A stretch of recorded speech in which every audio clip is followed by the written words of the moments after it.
So I'm going to try and tell you 7 habits in 5 minutes of highly effective people in R&D for how to solve big problems fast and cheap. Now this is really the story of the Wright brothers because they cracked the code of flight with little more than Leonardo da Vinci could have done over 400 years earlier.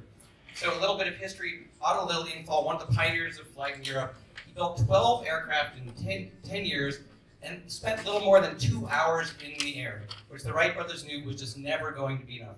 And the result, he never learned to fly and he died in a crash. Then along comes Samuel Pierpont Langley. He was head of the Smithsonian Institution and he spent $1 million in today's dollars. And the result was that he launched an airplane to great fanfare straight into the Potomac. Then along come Orville and Wilbur Wright. They spent about $40,000 in 3 years, and the result was they spent 25 times less money, and nobody died, and they were the first to fly. So the question is, do you want to be more like the Wright brothers or more like Langley? So strategy is what you do, and habits are how you do something. So habits are things that you do automatically. Like when you cross the street, you look both ways and look at the light. So when you do R&D, these are things that you should do automatically by nature. So the first one is the big shift from going from why to what, big change. So you imagine Langley in his ivory tower, just dreaming up this airplane straight out of his head, like I will ordain what an airplane should look like. And so you think, you plan, you build, and you crash. And then comes the Wright brothers, where you do, you observe, you test. This is clearly a much more effective way to do it. So when you ask what, you sort of humble yourself to nature. So number 2, answer questions fast. The motto here is don't launch a space shuttle to test the door seals. That you want to spend your energy to unclog the pipeline to data.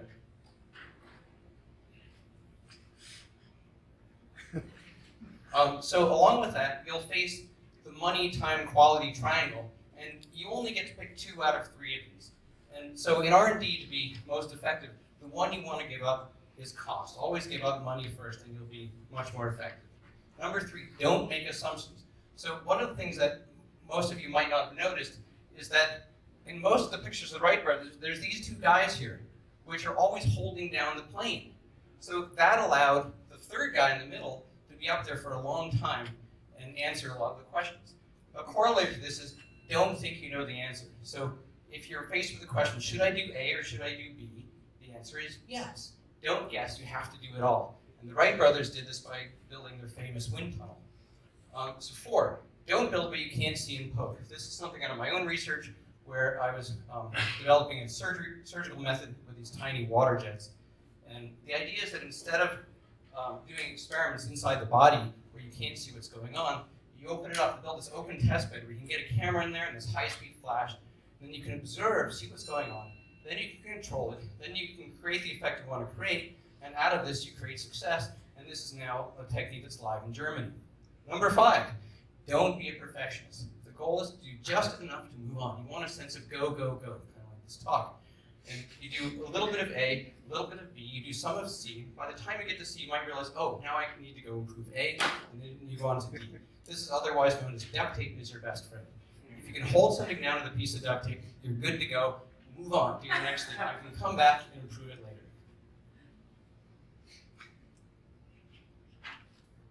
Number 6, don't do anything that requires finesse. No plan should include, and then a miracle occurs. This is a case study from a company that came to Stanford called InvenSense, and this is an SEM of a 2D MEMS gyroscope, and they built one in a month.